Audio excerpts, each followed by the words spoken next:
Okay, here we are at another episode of Flipping Houses for Rookies. Good morning, Peter. How are you today? I'm good. How you, Bill? Good. You good? Yeah, I think so. I got a few things going on over here, but we're just going to plug through this. So we're on episode number 428. And the name of today's podcast, so the title of today's podcast is Advanced Creative Real Estate Techniques Revealed. All right. Advanced. Huh? Mm-hmm. So here is the description. Are you tired of paying the real estate gain?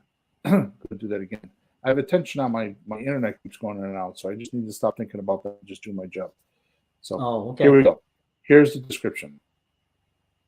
Are you tired of playing the real estate game with the old rules, not getting desired results, even needing another source of income to keep your real estate business alive? Or would you prefer to break some rules, ethically, of course, and blow the lid off your real estate income and finally get what you want? And here's the kicker. You are not going to just hear theory today, only because there is a very small underground world crushing it in today's economy, which means today you are, am I still there? Yep. Okay, good. Which means today, well, I'm not doing a very good job here at all. I lost my spot. Oh, which means today you're going to rub elbows with some heavyweights, real movers and shakers that will reveal some confessions on how they make deals by not doing the norm or defying the usual. And it is not the tricks or tips that fill their pockets. It is more of the simple mindset and consistent habits that attract their fortunes. So the question you need to ask yourself today is, are you ready to join the big leagues? Listen now so you can catapult your results and income without breaking a sweat. So here we go. Ta-da. You know, when you hear something like that, a few parts stand out. You know what stood out for me? Break the rules and big league. Good. Yeah, I like that. That's what I want. I'm not too good at following the rules because I don't think some of the rules make any sense. I apologize for that. And sometimes things work out really good when you find the right path around the rules and the stupid rules, at least, not the real ones. Right. Well, rules are good for the herd. Yeah. Because there's a lot of them and they need to know what to do. Oh, that's it. That's why they want running amok. Yeah, if you don't want to be part of the herd, then you don't really need the rules. Yeah. You know? Yeah, the herd's in the box. I can't find the box. Yeah. All right, so let's handle some of our housekeeping type things. So normally we record this podcast on Thursday mornings, 9:30 a.m. And we live stream it, which is not going to be happening too much longer. It's coming to an end. I haven't decided when that is because I'm in the background trying to get some software things handled so we can start going over to our new privately held platform, which is probably going to be less listeners for me, but it's going to be better listeners because I'm going to give more content and do more things when we get there. Matter of fact, I was just working on today the new intro and the new exit for those podcasts. I'm excited about that. Yeah, it's going to be a patriotic theme. No way. You know, like with the national anthem playing in the background. No way. So that's what I want. Yeah. So, anyways. For as of now, we record this, live stream it on Facebook and YouTube on 2 channels, which is Creative REI Reply and Flipping Houses for Rookies, and we're also on LinkedIn. Until further notice, that's what we will be doing. If you want to go to those platforms at 9:30 on on a Thursday morning. You can go there to listen to us. And if you have questions, you can go to flippinghousesforrookies.com or creativereplay.com. Go to the support ticket, and we will answer your questions through our support tickets. We check those all the time. And make sure you like us and subscribe to us wherever you're listening to us. All right, enough of that. All right, Pete, the last few episodes, I've been slowly revealing or alluding to some fantastic breakthroughs for the rookie real estate entrepreneur. Mm-hmm. Agreed? Yeah, oh yeah. Okay, good. And I ask our listener yet again this question. If something is not commonly known by 98% of America, can we agree it's a secret? Mm-hmm. Yep. Obviously, it is, right? Mm. The interesting thing is that most believe a secret is a hidden thing and not meant to be known to others.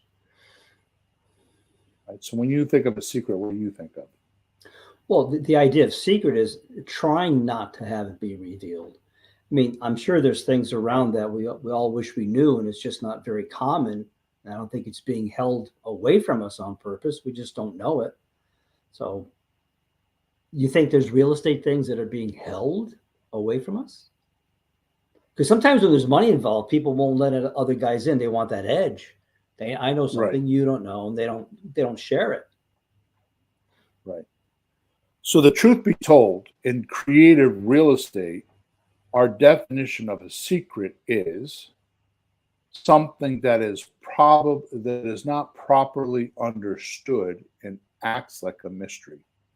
That makes sense. So in our creative real estate podcast, in other words, in on Bill's planet, as we call it, in our world where we do things, right?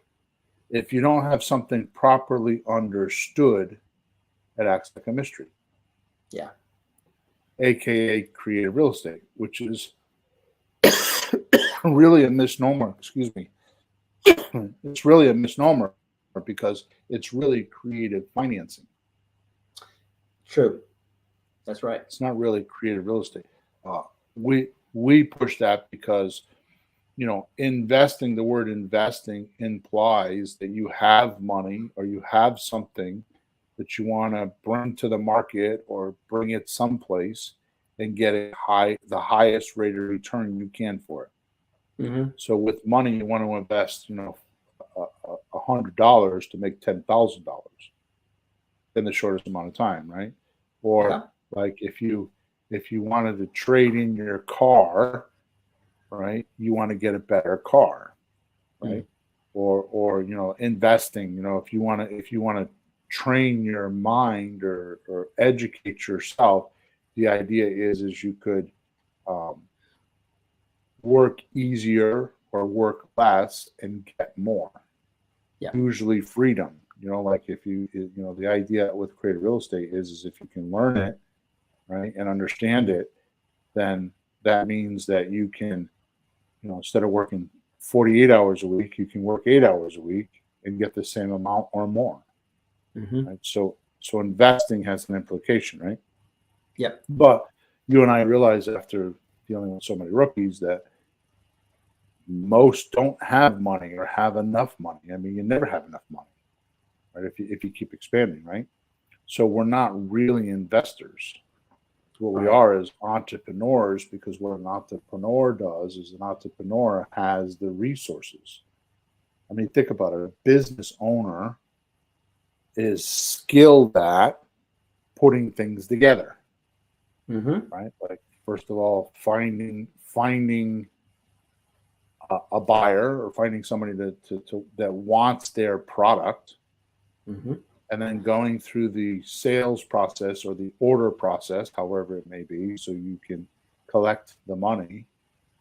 And then in the back, you're going to be back there putting all your resources together. You're going to have employees and managers and, vendors that sell you things and shipping, and all these things are put together. payrolls and buildings and heat and electricity and vehicles and office supplies and computers and blah blah blah. It just goes on and on and on. Well, the entrepreneur is the one that puts all those things there so that something can flow through the business, right? As if it was like like you had, like divisions standing left to right, like division 1 through 6 or 1 through 10 or 1 through 7 or whatever, this is the marketing division, and this is the sales division, and this is the production division, and this, like that kind of stuff. And the entrepreneur goes and does all that. A little bit of a rant there, but if you think about it that way, like these, like they're columns, like those columns out front of what would you call those? Like out in front of the old houses, there's those big columns out there. Well, like the kind they had in ancient times in Rome and Greece. Yeah. The columns. Yeah. So if you were to just vision one of those columns, right, and then there's 7 of them, and the product, or even, what it is? Here, do it this way. Think of like a long hallway, and you got to walk through one room to get to the next room, to get to the next room, to get to the next room, and the last room before you exit, you get your little package of whatever you made while you were walking through all the rooms, right? Yeah, and something's happening in each space. Each room, something changes, right? Like, kind of like, anyways, I think you get the point. Right. So here's my point in elaborating on this is that if you don't properly understand how something works in one of those rooms, will you move to the next room? Well, if something goes wrong, it won't work into the next room. It won't make it. It's not going to be a good product to do the next step, like a conveyor belt, Right. Like car conveyor belt. You have to do each step, and everything has to fit. Or else that's a better example. That's a much better example. Yeah, than my rooms. Yeah, that's a perfect example, like an assembly line for an automobile, like Henry Ford assembly line. That's a much better example, Peter. Thank you for clarifying that. Yeah. So if you have the car going down and anyway, so the point is that a secret could be something that you don't know how to do or you don't understand, and it's a mystery to you. If I could just figure out how to get leads, I know I could sell them. Right. I hear that all the time. Yeah. Oh, yeah. And then I give people leads, and then they get into my system, and now all of a sudden they're like, how do you do this? How do you do that? Yeah. Yeah. You have to learn each step, right? Right. And if it was a bridge, like or a ladder, right? And like you got 10 rungs in the ladder, right? Yep. Or 10 steps. One thing that I have noticed is that once you understand step 1, because you kind of went through it and you've experienced it, now it's part of you, right? Which I'm going to talk about this in the next podcast, but it's part of you, and it's an innate thing. It's just you don't think about it, you just respond because it's just part of you, right? Then you go up to rung 2 and then rung 3, and you're on rung 3 and you're still trying to figure out rung 3. You have no clue what's in store for you on rung 4. You can't think that way. Your mind is confused and clouded on 3 and can't see or confront rung 4. Right. Right. And this is a huge thing, right? Yep. So moving on, see, it's a belief by most realtors, which tell their buyers this, that creative real estate is not a valid thing. Really? And not recognized as the oldest method of real estate transactions on planet Earth. I don't think they really believe that. All right, tell me. I don't think they believe that. I think they don't understand it. I think they sometimes when they find out about it, and actually, I know realtors that are investors too, or creative finance. Why not? They like it. But the other ones who don't know about it, all they can do is, hey, if you don't know about something, all you can do is criticize it. Really, really, seriously. If you don't know about it, you can't do it. Why don't you just criticize it? That way it justifies your existence. So Right. they know better than that, most of them. And if they don't know about it, you know what? Don't say anything. Take a cue from the Disney movie.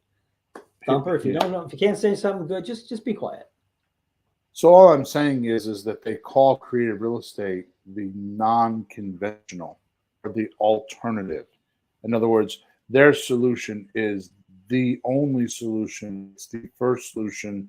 They're king of the mountain. If you can't do it their way, then you're lesser of a buyer or lesser of a seller, and go over there because that's for the annoying people. Yeah. That's the kind of think that I'm talking about with realtors, because that's how they talk, you know. Yep. But the truth of the matter is, go ahead. Mm-hmm. No, go ahead. Finish that one. If you want to be your own fact checker, right, on this, just ask this question: how did we buy and sell real estate before the realtor came on board? I mean, they say the first realtor came on board like in 1908. I find that only in very sporadic places. Yeah. All I know is that the Realtor Association in 1949 had to generate a code of ethics because realtors were considered charlatans, which is like a snake oil person, right? And that they weren't trusted. So they had to make a code of ethics, and 2 months later, they formed the National Association for Realtors in 1949. Now, here it is, 2024, so we'll say 75 years later, and they're being sued for racketeering. Yeah. So has the chameleon really changed? Or is it just changing its color, right? I mean, and I'm not talking about people, not realtors or brokers or anything like that. I'm talking about the system itself, the way the transactions happen, right? So if you look at the question, like, what did we do before the realtor was around? You'll soon realize a huge secret in America today is you don't need a realtor to do transactions in real estate. You don't need to do that. Yeah. Right? I can't believe. So I came from the car business. I owned a gas station for 27 years, and I'm a unique character, and unique is not the key word there. Character is the key word. Okay, I'm a unique character, and the more I learn about myself and the more I get, the more I realize, yes, I am a character. And character to me just means that I don't need other people's agreement to do things. You know, I don't think about what others think about me. You know, now I'm not rude or anything. It's like I don't do that, but I don't need to have praise. I don't need to have people tell me I'm doing a good job. Yeah. I am very strict on my own results. I'm strict on what I think about. I qualify my abilities to make sure I leverage them to get what I want. And it's not a selfish thing because I'm a very group-oriented person. You know, I mean, you can attest to that. You know, I'm usually thinking about the group before I'm thinking about me. You know, it's just how I am. And I tell you that because of, not to brag about myself, just to make the point that sometimes when you're like that, you see things that other people don't see. Right? When you step outside of the norm or the usual, or as Dan Kennedy puts it all the time, the herd. You know, Dan Kennedy wrote a newsletter one time, I read it years ago, and it said, if you want to be successful, just do the exact opposite of what the herd does. So if the herd says go left, you go right. If the herd says eat potatoes, then eat apples. Whatever it is, the complete opposite, right? Yeah. So, anyways, Well, when I think of you more as a leader trying to move things forward, looking for new things. And you can't do that if you want approval from everybody, permission right, from people. You have to strike out. I mean, we wouldn't have a country if we just did what the British told us. Those first American patriots, they really sacrificed a lot to try to make a country. Look at us now. Like 3 or 4 men came up with that, 5 men. They sat around, hey, let's make a country. Are you kidding me? That took a lot of courage and just forget the rules and let's try something new. Look at our Constitution. Look at what we have. It's not perfect because people aren't perfect, but you can't be a leader expecting approval and permission. right. You have to be a little courageous, but what the heck? So I had some point in telling you all that, and I'd be goddamned if I can remember what it was. So we're just going to move on, okay? And I totally get what you're saying. Thank you for the compliment, by the way. Yeah. Sure. So I kind of measure myself on not what I say. In fact, I encourage anybody that listens to me or does one of my courses, listens to a podcast or my videos or anything I tell them, even my students, my private coaching students, I tell them, don't believe a word I'm saying. Take what I'm telling you and go test it yourself. Because, for example, I mean, I think you and I have been together doing real estate for what, 8 years or 9 years? Yeah. 9, getting close to 10. Okay. And prior to working with you, I had told you I had done 4,300 in-house, nose-to-nose, toe-to-toe offers with sellers right, in my backyard, which was Meriden, Connecticut at the time. Right? 4,300. That was 10 years ago. So I have no idea. I have no clue what it would be. It'd probably double now. So the thing that I've mentioned before that I almost say it irritates me because, well, I'll tell you why. Because when I say to somebody, this question, like, I don't know, whatever the question may be, like, would you consider doing blah, whatever the question may be, which, by the way, are our scripts. And 9 out of 10 people answer that question a certain way, then it's no longer me saying this is the question. It's been a battleground, street smart survey of thousands of people that answered a certain way. So what irritates me is that because of somebody's personality, they will change that question thinking it's better for them and never taking in consideration how it affected the person they're asking the questions for. And then not get a result. Like I say, these are the results we get. And then they say, oh, well, I'm the asshole because he doesn't know what he's talking about because I did something. And the truth of the matter is that they didn't fully understand what that question elicits. Right. So anyways, I'm going to go over this in 429. I'm way ahead of myself. We're talking about the realtor. We're talking about how the realtor makes us not valid, right? And we're talking about how what we do is the oldest thing on planet Earth as far as real estate, right? In fact, here are some very valid and not common known or legally recognized methods of achieving or transacting real estate. Yeah. So if 98% of America doesn't know something, could we consider it to be a secret? Yes. Right? Now this is becoming more and more mainstream. Yeah. Right? Yeah, people learning about these. Right. So it's becoming mainstream now, but it wasn't for a long time. So so we talk a lot about options, right? An option agreement. An option agreement is a 1 or 1.5 page document that allows the seller to give someone the right to buy their property, but not the obligation. Yeah. It is much less intrusive than a listing agreement with a realtor. Mm-hmm. But it Right. does the same exact thing without having to have a license, because you have a minute equity share in the property and you're considered the owner legally, and it's very easy to do. Right? That's right. A lot don't understand that and don't do it, and there you go. Right?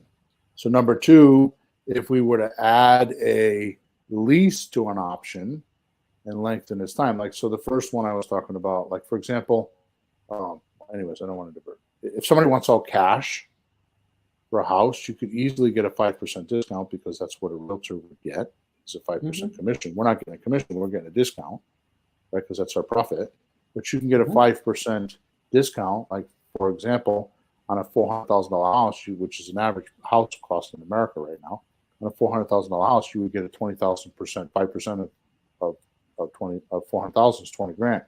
So you would sign an option agreement with a seller that says they want all cash. Right? So they would net 380. Well, if they went to a realtor, they would net less than that. But if they just, in their own mind, just consider just 5%, which most of them think, then you would get them 380. Yep. Right. So if you got if you got an option agreement for 380,000 and you listed that on a bunch of websites, which we can show you in Creative REI Replay, a bunch of websites to put that on, and you listed it for $385,000, you can make yourself $5,000 just for flipping the documents. You're not flipping the house; you're just flipping the documents. Yep. Right? This allows you to explore a region or explore that house and explore how to do this without any barriers or ramifications. It allows you to, like, almost stand on the sidelines and see how a transaction goes without any, because you had the right to do this but not the obligation, right? So yeah, because it's like when you talk about it's like when you talk about testing things, right? Yeah. Talk about testing. It's kind of a test, because you sign an option. It's not a legal contract that says it's not a purchase and sales contract. It's not you have to buy it. It gives you the opportunity to test and see if you get the buyer. And when you do, you make the money. If you don't, you're done. It's like the realtor. They do the same thing. The realtor doesn't buy the house. I mean, it's the craziest thing in my mind, because it's like you're surveying the buyers on, like, what do you want? Yeah. Well, so you put a house for sale, an option agreement for a seller that wants all cash. So now you don't have to do any negotiating, no discounts, just 5%. Sign an option agreement, which is a 1.5-page agreement, and then just post it for sale. And the buyers will do all of your due diligence. The buyers will make the offers. The buyers will tell you whether it's good, bad, or different. If there's a nuclear plant in the backyard, and if there's like aliens that fly over at night, or whatever they come up with, they're going to do all the work for you. So this is what I'm talking about. See, this is a secret 98% of the people don't know, and the reason why is because they've been brainwashed that you can't do this, right? Yeah. I think probably one of the most powerful shifts. I'm going to go back to where I got lost before. I was telling you my story about when I was with me, and the punchline. I just realized what it is. The punchline to that story was that I was in the car business for 27 years. So I was not in the car business. I fell into it. I bought a gas station. The gas station pumped 500 gallons its first month. Within a couple of years, it was pumping 130, 140,000 gallons, because that's just me, right? Somebody decided to give me a car because they didn't want it anymore. I paid them $200-300 for it. I brought it in the garage at night. I fixed it myself, and I put it out front, and I made $1,000. Decided that I needed to go in the car business. Never knew that it was a derogatory business. Never knew it had all the taint and all that against it. And I figured it out on my own. I didn't go work for somebody or do something else. I figured it out on my own, which is the hard way to do it, right? Well, the same thing happened to me in real estate. And the thing that really catapulted me into real estate was this one thing. In the car business, when there's a lien on a car, it's on the title, and the only way to pass the title is to pay off the lien, so you can pass a fresh title without the lien marked on the title. Mm. Yep. It's against the rules of anybody to sell a car with a lien attached to it, right? I mean, think about this: what a huge business it could be if you did subject to with cars. And you could do that. Like, if somebody wants to get rid of their car, you give them $500 and say, "Let me take over your loan," and now you got a car. I mean, I don't know why we don't do that, but we don't. So, and we could easily do that because we could do it with trust and everything the way we do it. I mean, it would be, it's a whole business that has never been entered upon, right? When I got into real estate, ask you a quick question, just because I'm curious. Let me finish. No. So, okay, go ahead. So what I'm saying is that the big moment for me was when I realized in real estate, you don't need to wipe out the debt to pass the deed or the title. You could carry it on. And when I realized that, that was the big aha moment for me. See, realtors don't want you to know that because they want you, the realtor system don't want you to know that because we talk about the real estate mafia, right? And the reason why is because they want you to go get new money. The bankers behind the system strongly, they want you to go re-get new money so that they can get all their fees and all their interest and all their stuff all over again.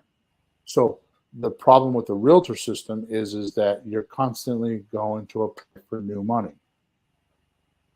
Instead of using the seller's money that's already invested in the property and leveraging it so that they get a ton out of it, a ton more than they're getting, right? Yep. So go ahead, you say what you want, then we're going to move on. Oh, no, it's just a quick question. I thought if you do something with a car, you can't get the title unless it's paid off. Is there a way to do that? Because we wouldn't have the title. Like if you were to take over the payments. I don't understand what you're saying. The physical title itself? Yeah. I thought that was a difference. Like in a house, you can get the deed if you still owe money on it. In a car, you don't get the title until it's paid off. Oh, well, that's it what might I not just be said. a good question. Yeah. So I think I understand your question. You get the title; it's just got a lien on it. The title's printed and says there's a lien on it. You're supposed to get the title, right? So you could get the title. It's just that you normally wouldn't pass the title. See, the thing is that a car is mobile, so it could go anywhere.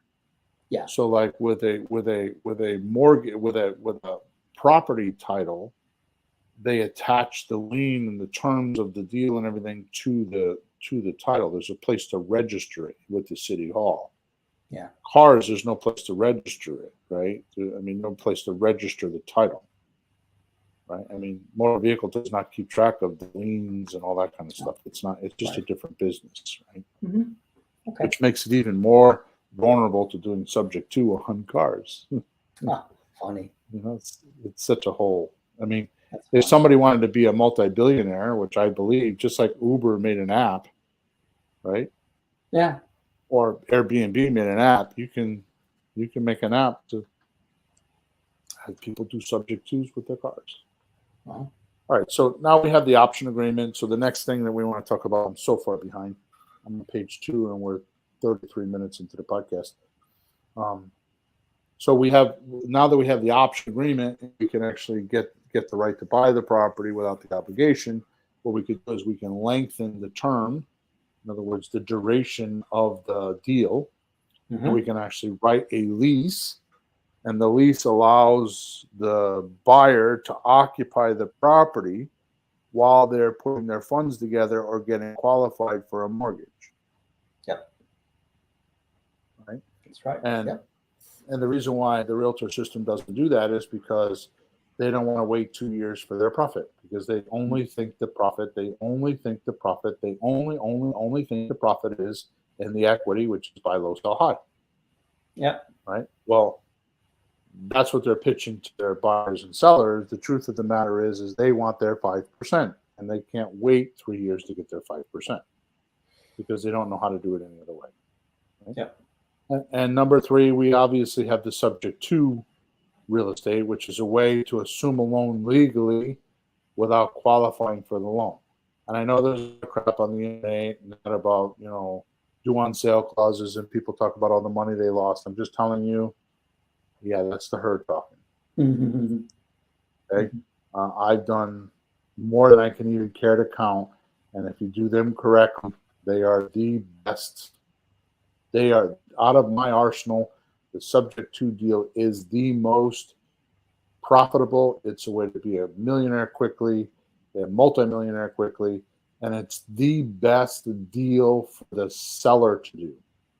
It is the best deal for the seller to do because of and because of the way it's handled and what it does for the seller. It is the best deal for the seller. Right?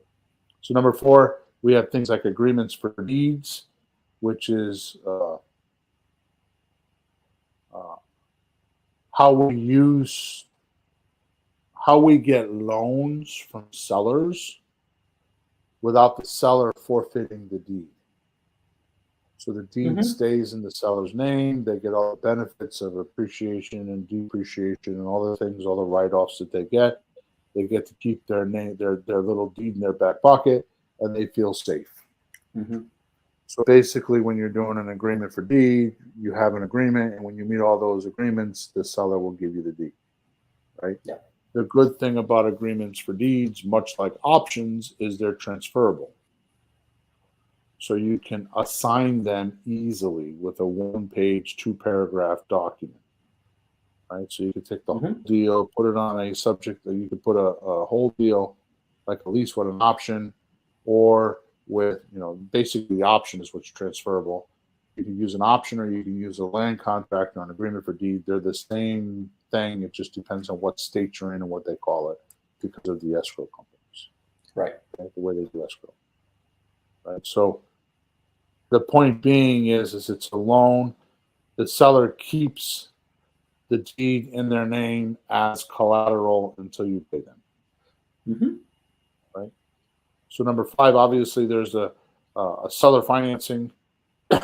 Now, in Bill's world, there's two things when it comes to this, and I don't break it down very often.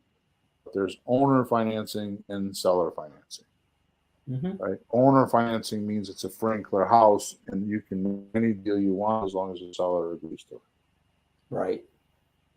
There are no restrictions or barriers. Seller financing means that there's a mortgage involved, and you're going to finance the equity portion of the property along with the other property. A good way to think of it is it's like a subject to. You're taking over the person's mortgage, right? And then you're going to add equity. Take their $20,000 worth of equity and turn it into a note or a second mortgage, and you're going to make payments and do whatever you got to do. That's seller financing, right? So in seller financing, what happens, or owner financing, is you're actually passing a deed. So the seller comes to the closing table, and at the closing table, they're giving up the deed for a note from you that's collateralized by the house. So if you don't pay, they come get the house back, right? And then the last one is a wraparound mortgage, right? These are all different examples of things that can be done very legally that the realtor doesn't talk about because they don't understand them. Right. This is why they're secrets, is because they're not understood correctly. Right. So a wraparound mortgage allows the seller to not pay off their current loan, but wrap around that current loan their profit and sell it as a mortgage.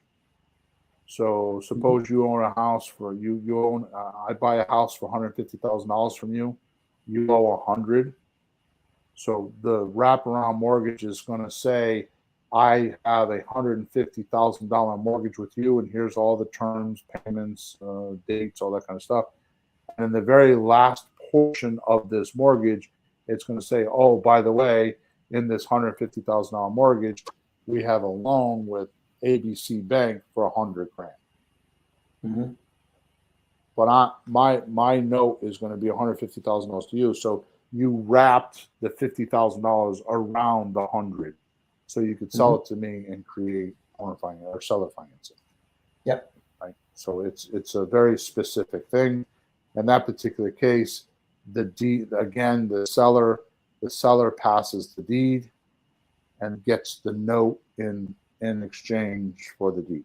So they no longer own the house. Pay attention to this. Pay attention to this. Mm-hmm. Pay attention to this. Pay attention to this. Okay. Pay Paying attention to attention. this. Okay, good. I have your attention. Okay. Paying attention. At this point, the seller no longer owns the house. They own the note. They own the paperwork that controls the property. In creative real estate, we call it FREP or FRED. FREP is flipping real estate property, which is what realtors do. In creative real estate, we're flipping real estate documents. Mm. There's a difference. Okay. Mm-hmm. So this is why we have discrepancies between realtors and creative real estate investors. All right. So I'm going to buzz through this because we're so far behind. This allows the seller to give, any one of these allows the seller to give a finance choice to a buyer without disturbing or upsetting the existing mortgage. Any one of these can do that, right? Mm-hmm. So often loans have pre-penalty clauses, right? So like a wraparound mortgage or any one of these, they have, suppose you have a mortgage that has a pre-penalty clause that can blow up a deal, Mm-hmm. profit, right? Because it'll be like, well, I can do owner financing, but you know, or a realtor will say, okay, I can sell the property, and then they find out, oh, I have a pre-penalty clause, and I don't have enough money at the closing to pay for it. Right? Mm. So any one of these things could handle that. That's a good example of why people would do some of this stuff, right? Sure. All right. So now here's the point I would like listeners to settle on in their minds right now, right? Mm-hmm. None of these transaction types are clandestine, covert, underhanded, or illegal, regardless of what the internet says. Mm-hmm. Okay, and regardless of all the stories that they tell you about how they lost all the money, they had it misunderstood, and they are doing it. I mean, I had an ex-creative REI replay student tell me that he lost $20,000 in a slot deal. But then when I dug into it, and a slot deal is a sandwich accept and transfer, when I dug into it, he was trying to make $100 a month, and he changed the paperwork. So he didn't do a slot deal. He did a version of the slot deal. Mm. Right? Yeah. So these ideas are not clandestine, covert, underhanded, or illegal. They're only hidden from 98% of America because the realtors and banks want to keep their methods in play so that their millions or tens of millions, I think it's more like billions, keep filling their pockets. Right? Yep. And again, as your own fact checker, look at how much real estate has changed since 2020 when COVID shut down the country. Oh, yeah. And the realtor system snapped because they could only only show houses virtually, and they don't know how to do that, right?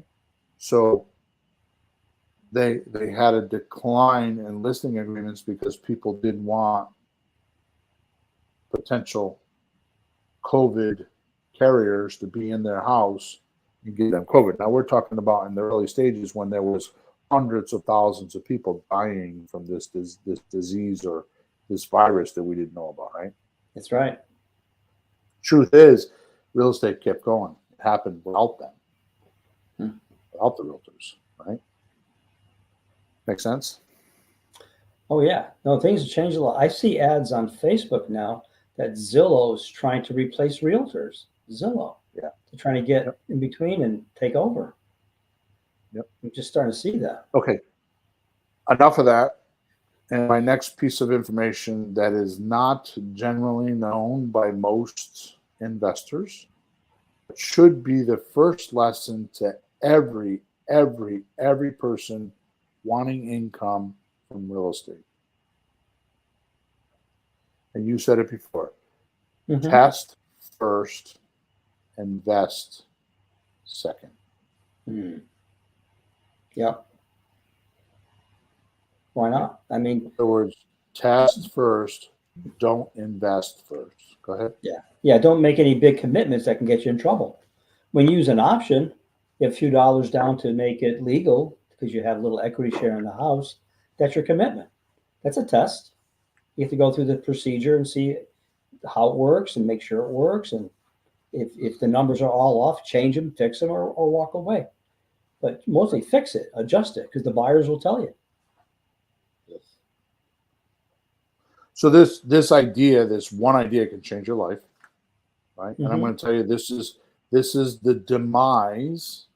This is the, they say when you go into business, small business, the percentage of people don't survive the first year. You ever heard that statistic? There's some crazy statistic about that, right?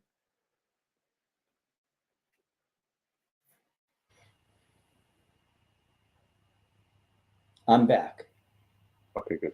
So Okay. you ever hear the statistic? You ever hear the statistic of like businesses don't survive the first year? Yeah, The it's a majority, percentages of isn't it? businesses. Yeah, and the reason why is because of this simple one idea, right? Which is test first, Uh, invest second. They yeah. didn't test their product or their idea to the person that's going to pay them, which is their buyers. Right? Yeah. So this one idea reminds me of a quote, which I've said before, Mm-hmm. right? The horse which wins by a nose earns 10 times the prize money and respect of second place. Mm-hmm. Right? Yep. Be the So, nose. right. So here's why this is so important, and it's considered a whole new level of closeness that will help keep our relationship strong once I reveal these obvious hidden uh, gems. Mm-hmm. Right? Yeah. Nelson Rockefeller once said, "We still there?" Yeah. This is driving me crazy today. It keeps knocking me off my stool here because I keep thinking I'm losing. I don't know what's going on with my internet here. Obviously, there's something wrong. Yeah. Nelson Rockefeller once said, "The secret to wealth is to own nothing but control everything."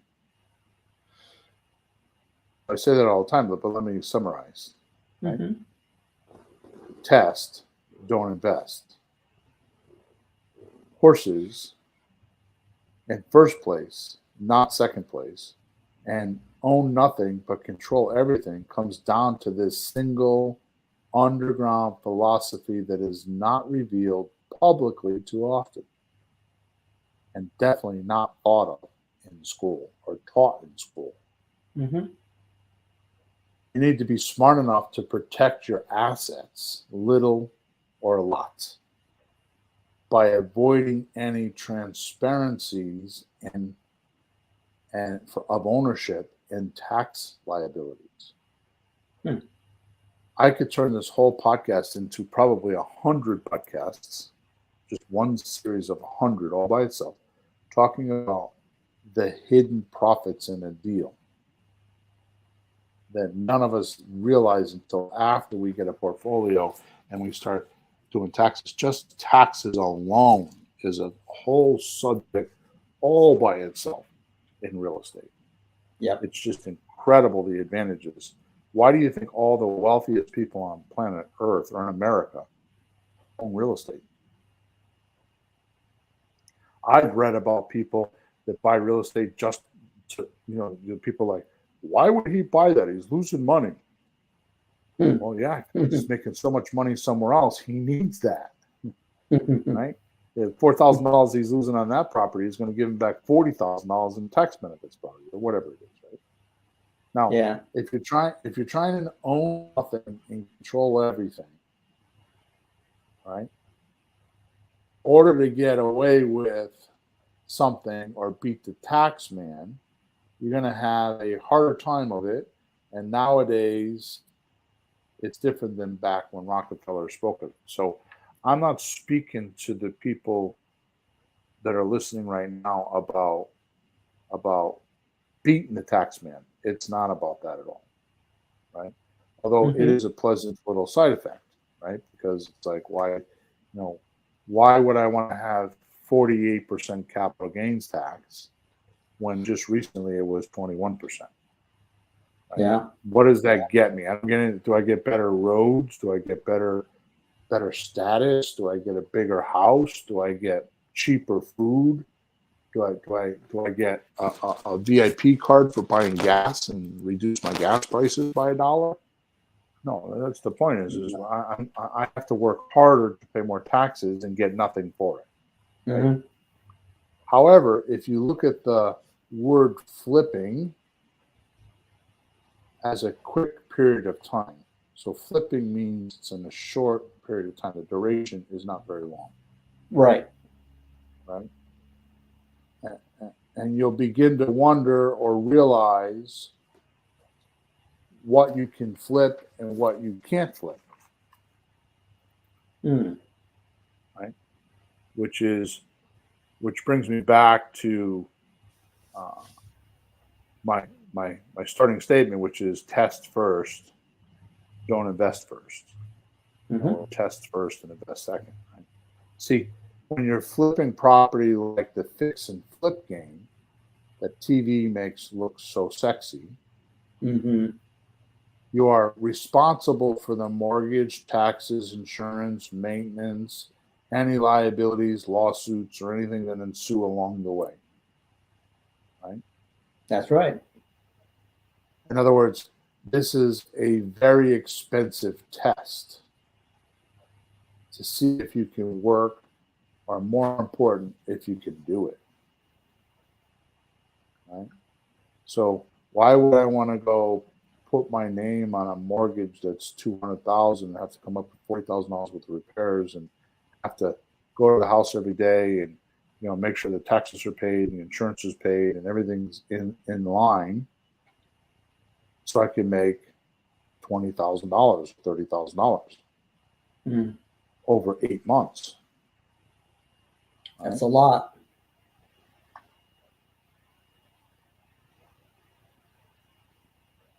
Did you want to say something? No, I said that's a lot. Oh, that's a lot. I got it. Okay. It's a lot to do. Yeah. Okay, so imagine this. What if you could invest in the mortgage note, right? Instead of the house, like we talked about earlier. Doesn't this mean you no longer have to deal with the property? Right? You're only responsible for collecting payments, right?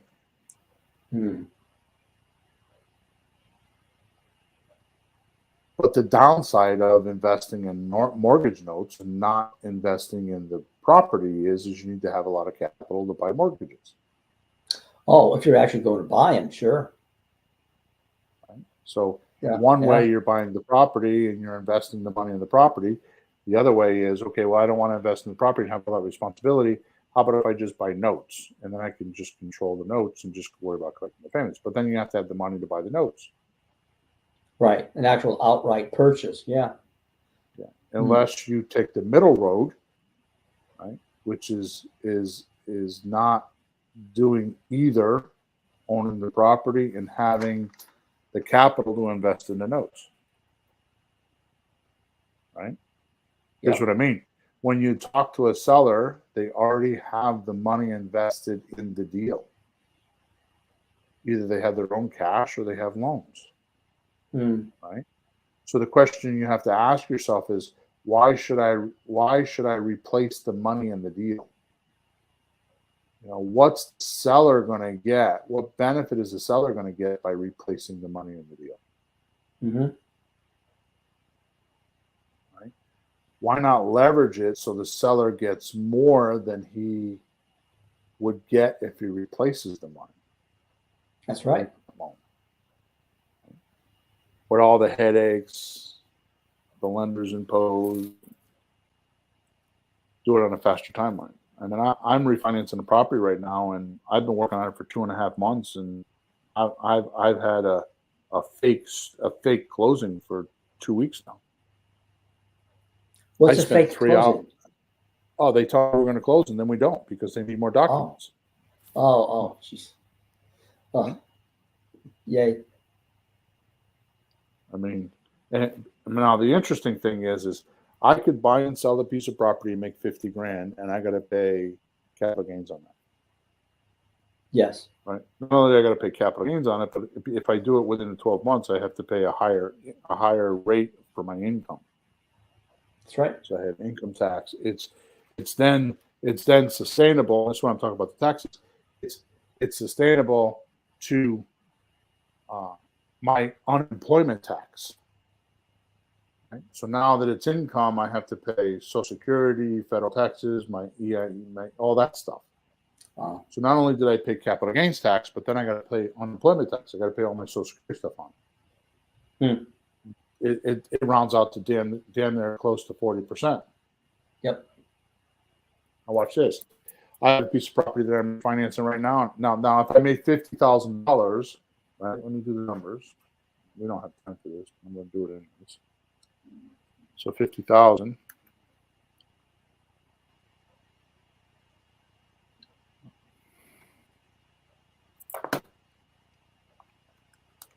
We'll say times 60%, which is how much I'm going to get, right? That's $30,000. So I'm going to give away 20 grand. I should have done that in my head. Right. So if I'm going to go through all the rehab and all that kind of stuff, and I'm going to make 50 grand, at the end of the day, I only get to keep 30 of it. Right. You got about 40%. Is that 20 grand that's gone? Yeah. After all that work. Now I have a piece of property that I'm refinancing, and I'm taking 50 grand out of it, and I don't have any tax limit. 50 grand. Well, you keep it all. Say it again. You keep all of it. And there's no taxes. None of that happens. So I just, by doing it this way, I just made 20 grand by being clever and doing the things we're talking about. I mean, I'm not here talking shit to everybody just so I look smart, because I don't feel that way. This is real stuff. This is like important information. If you want to be wealthy, or if you want to live your lifestyle the way you want to live, you need to know these things, right? This is important to understand. Yep. Why do you think that the elite are the elite? Because they teach their kids this, but that's it, right? Well, they spend the effort on learning how to do it and go through some extra steps instead of taking the shortcut and just taking the easy, quick, fast because way. People too often. I'm sorry, I keep cutting you because my kid. I can barely hear you. So the important thing that I'm trying to say here is that most people think of money as cash, and money is much more than that. Oh. Right? So here's my secret keeper. You should not take for granted when trying to increase income and wealth that you skip the testing stage and go right into the investing stage. Yep. I mean, if you want to learn the stock market, one of the things they teach you is, what you do is you paper invest. What do you mean paper invest? Well, you go on the stock market and you write down all your numbers, and you keep a little log of what you would have done but never used the money to do it, and then you check your numbers tomorrow to see, I would have made or I would have lost. I'm glad I didn't invest, or I wish I did invest. It's like they're testing the market, so they're testing. What you're really testing is you're really testing your ability to understand how to do it. Yeah. It's like a doctor says, I have a practice, right? Or a lawyer says, I have a practice, right? It's because they're constantly practicing, right? So when either starting out or going into a new market, right, you need to do this. I'm gonna end off with these today. There's 5 of them, and I'm gonna kind of buzz right through them. So number 1. So if you're starting out or you're in a new market, this is like the little mini blueprint. Yep. So number 1, only do option deals. Don't do any other kind of deals. So you could do like a sandwich lease option transfer, a slot deal, right? Mm-hmm. You could do just an option and sell for all cash, like I talked about earlier. You could do options with leases, with sellers and buyers, right? Only do those deals because those are testing type deals. Number two, do not lock into deals with deeds for any long-term period or responsibility.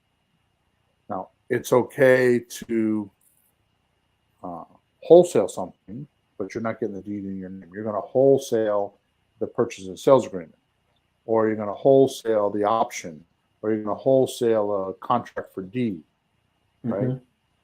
But you're not going to get it in your name. You're going to get it in your name, but you're not going to close, right?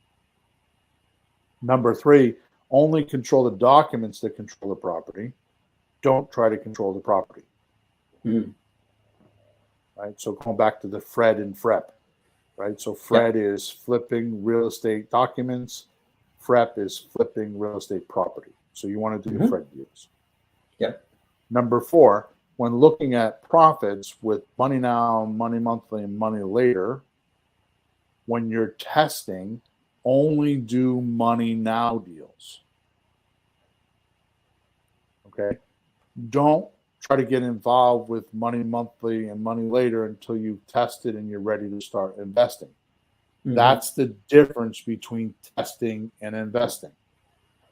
Testing is you're not worried about your profits when you're testing. If you make $1,000 to do a transaction for flipping some documents, do it because you're going to get paid a whole lot more by understanding your buyers and your sellers and your territory and everything that's involved in that deal and around that deal.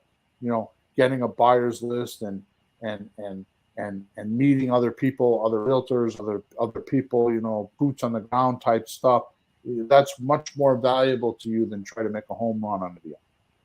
Right? So in the beginning, you're just going to do money now.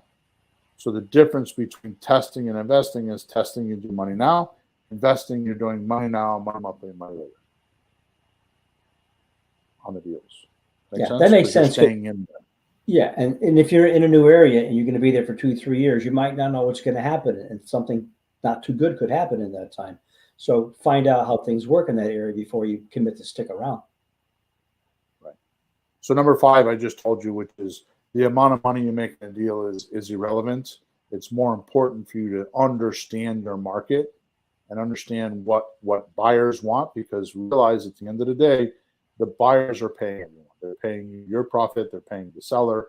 They're paying all the obligations you made to your seller. So you have to study your buyers. Your buyers are more important than your sellers. Because if you can get consignment deals like we talked about earlier, like you're gonna get the seller to give you a 5% discount and just get an option agreement and just go find your buyer. That's like getting a consignment. I mean, after all, that's what realtors do. They sign a listing agreement, they get the house on consignment, and they go find a buyer and they make their money. Right? That's right. The point of testing is to learn and understand what your buyer needs and wants. Right? To learn and understand the area, to find contacts that can help you. Right? To learn and understand local laws and how closings work. Right? And the lay of the land. That's it. That's all testing does. Mm-hmm. Once you have all that figured out, you can now start to invest in the money now, money monthly, money later. So when you're testing, you're investing in yourself and your knowledge, and you're getting that understanding that I rattled on for the first 20 minutes of this podcast. Like, is it now a secret? Is it a secret to you anymore? Right? It's not, because you work through the understanding. You work through the physical in front of you things that happen, like the real live things that happen. It's not theory anymore. It's experience. Yeah. Right. So, like I said,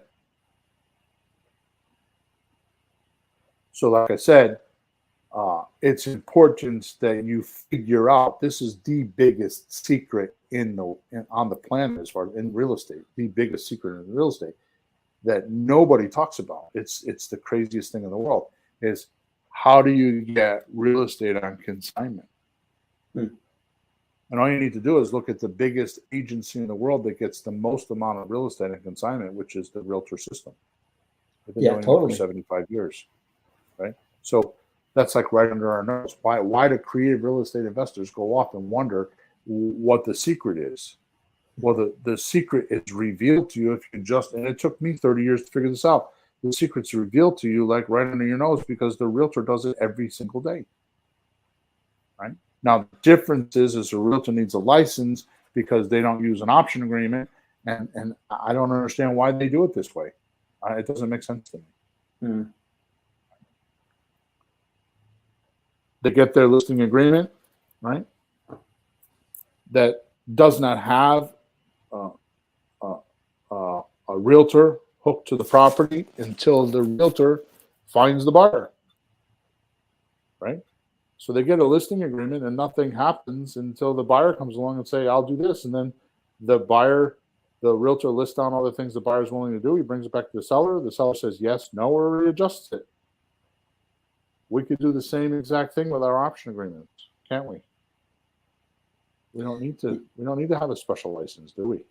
No, it's funny. Over these last few years, we've been comparing more and more what we do with realtors, but with all the advantages of all the other types of deals we can do if that helps the seller. So we're way ahead in that regard, and we don't have Zillow trying to take over our jobs. Well, it would amaze most rookies to realize that money is not the number one problem in any real estate transaction. Mm-hmm. I mean, there are greedy people that just want the money, but money is further down the scale. Yeah. It's usually things like, transfers and divorces, and it's like life gets in the way and the house is no longer needed, and they just can't just say, it's not like, oh, I no longer want my car, and just leave it, here you go, grandchild, here's my car, I don't want it anymore. Yeah. You know what I mean? It's not like that, it's not like you could just dump it that quick, right? All right, so this is how you got to be smart. This is how you protect your assets. This is how you do what Nelson Rockefeller says, right? Avoid the downsides of the problems that could cost you a lifetime of financial stress, right? You don't own the property, you control it. You test first, right? Use America's legal system to make you rich. Why not? It's already there, right? By just using the right documents, right? So my little saying here is use America's legal system to make you rich, not America's real estate system. Now I see why you might want to play the national anthem. Yeah, there you go. Yeah, exactly. So don't put yourself on record at the city hall with a property until you have tested and you're sure you can make money, right? Mm-hmm. Or you're more commonly known as having surveyed the area or the people, and you know what's going to happen, and you know what they want, right? It's marketing 101. How do you make a lot of money? Well, you make a lot of money by delivering a valuable final product, which is a product that's like a bottle of water. That's a bottle of water. It's ready to be sold. So how do you make a lot of money with a bottle of water? Well, you go to the desert in the middle of a concert where there's 20,000 people listening to their rock station, and nobody brought water with them. So now your bottle of water is worth $10 a bottle because everybody's in the middle of the desert. It's 120 degrees and they're thirsty. Yep. AKA, you got a starving crowd. I mean, that's a little bit of an embellishment, but that's what you got to do. Yeah. So when we're selling real estate the way we're talking about and offering lease with options to our buyers, and they can't qualify for a loan, and they only need 5% down, and they can swing that, and the mortgage payment's not much different than what they could pay if they have the income to sustain the mortgage payment. It's kind of like selling water and a 120-degree desert where there's a concert of 20,000 people. You're going to have plenty of prospects if you do the deals right. Makes Okay, sense. Peter, that's enough for today. Thank you. Sorry about the internet stuff and sorry about me stumbling and reading through things and all that kind of stuff today. I kind of like had my attention kept getting snagged away because of the internet. But anyways, we're all done. Thanks for listening. Make sure you like us. Make sure you subscribe to wherever you're watching us. Make sure you leave a review. And make sure you stay tuned because we will stop broadcasting this, I think, in a few episodes. Well, maybe 5 or 10 episodes down the road. And we're going to go over onto a private platform and completely change the podcast. You think you're getting a lot of information now? Oh, baby. Wait till you get it the other way. All right. Flourish and prosper. Oh, don't forget to go into the link if you can. If you're not driving or entertaining yourself some other way, go into the description, and there's a description of this podcast, and there is a link there that will give you some really cool stuff. All right? Over and out. Talk to you next week.